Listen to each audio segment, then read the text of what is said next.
And it's Gary Spain here for Irish Football Fan TV and the after-match reaction after Shamrock Rovers 3, Finn Harps 1. So Shamrock Rovers have gone 5 points clear at the top of the SSE Electricity League after what I would have to say was a comfortable 3-1 victory over Finn Harps today. Rovers certainly started by far the better side. They passed the ball around Harps, and Finn Harps were chasing shadows from very early on. Pico Lopez had a great chance, headed just wide after a couple of minutes. And it was really no surprise when they took the lead after just 6 minutes. A free kick, beautiful free kick from Jack Byrne, just exquisite. He curled it over the top of the wall, and Mark McGinley couldn't get near it, into Jack Byrne's top left-hand corner. Beautiful goal. And that was a real body blow for Finn Harps, because they set up with 5 at the back to defend, to come for a point. I don't think they made any bones about that. And it just got worse from there on. Rovers actually just passed through them. Jack Byrne was going past players at will. He was involved in every move. He was passing the ball here, there to pick it up again. The possession stats must have been horrendous from a Finn Harps point of view. And on 16 minutes, Jack Byrne set up Dylan Watts for a second goal. Dylan Watts actually also impressed in the first half. He played really well. And he couldn't miss. Jack Byrne set him up again. They walked their way through the Finn Harps defence. 2-0 after 16 minutes, and it was looking really ominous for Harps. And for a while then, it was more like a training session for Rovers. They held the ball. Harps seemed to stand off them quite a bit. Didn't put any pressure on the ball. Didn't put any pressure on the players. Didn't really offer too much up front. And on 37 minutes, it looked like not only game over, but it looked like Rovers were actually going to run up a cricket score when Aaron McAnuff stuck one in from long range. I thought McGinley could have done better. Maybe I'm a little bit harsh. Maybe I need to watch that back again. Certainly a great strike by Aaron McAnuff.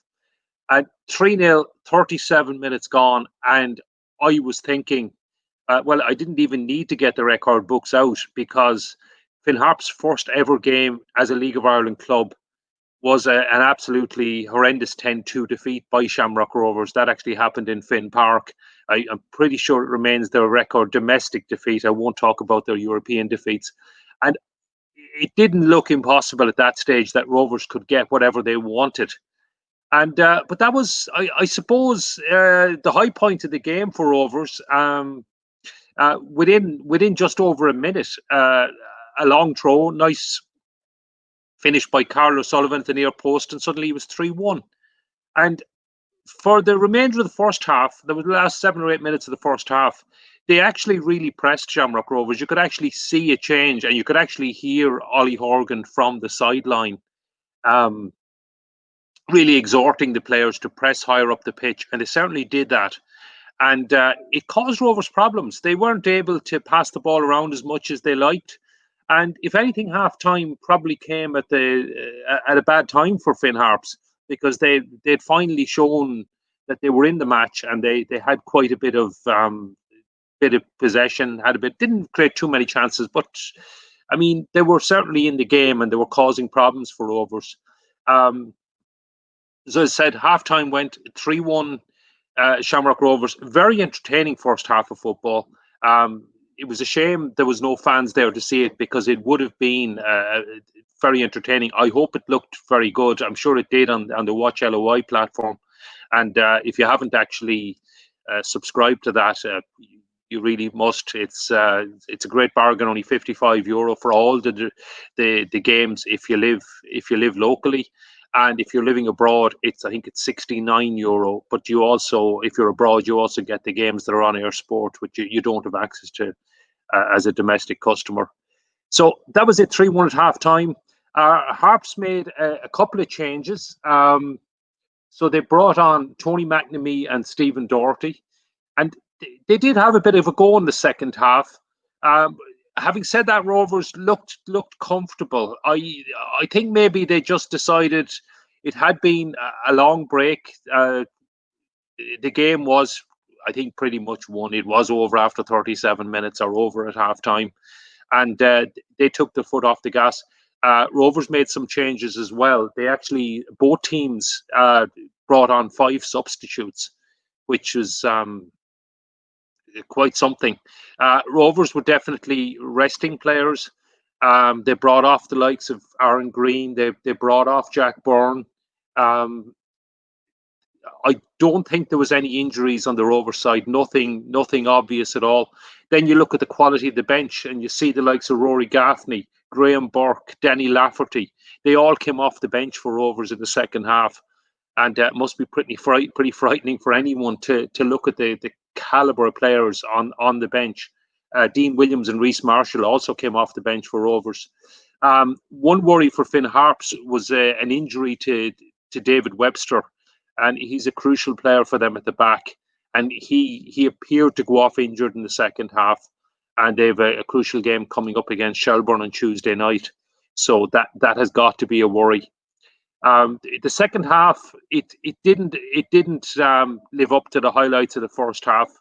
Rovers seemed content to win the game. Harps had a little bit of a go, but I think they were also conscious of keeping the score down and not letting it run away from them. Certainly, there was a point this game could have gone 5-6-7-0. And having said that, it's very unlikely Harps were ever going to get anything out of this. And the fact that they didn't ship a heavy defeat could end up being crucial at the end, because it's all so tight at the bottom that it could well mean that goal difference could mean could be the difference at the end. And I'm even thinking back to before lockdown, and Shamrock Rovers put 6 past Cork City, the 5 from Graham Burke, if you may remember. And well, if goal differences, I wonder would those goals be crucial at the end of the season? But it was a good win for Rovers. It was a decent performance for Finn Harps. I think they can be very happy with their last hour of football. They did cause a few problems. Carl O'Sullivan caused some problems up front. Ryan Connolly did very well for them for over an hour before he was taken off. I was quite impressed. Maybe a little bit surprised he was taken off, but then I'm thinking, if crucial game on Tuesday, that's a game against Shelbourne, which suddenly becomes important for Shelbourne with their defeat today as well. So maybe Ollie Horgan is thinking ahead to Tuesday. You never know with a game that's set at 3-1, but in reality, it was never coming back. So, my view, a good 3 points for Shamrock Rovers. Good performance, very comfortable. 5 points clear at the top. Finn Harps can take heart from the fact they played well for the last hour. They did cause some problems for Rovers, and today won't decide Harps' fate. So, and don't forget to like and subscribe to Irish Football Fan TV if you haven't already. And that's it from Gary Spain signing off from Irish Football Fan TV on Shamrock Rovers 3, Finn Harps 1.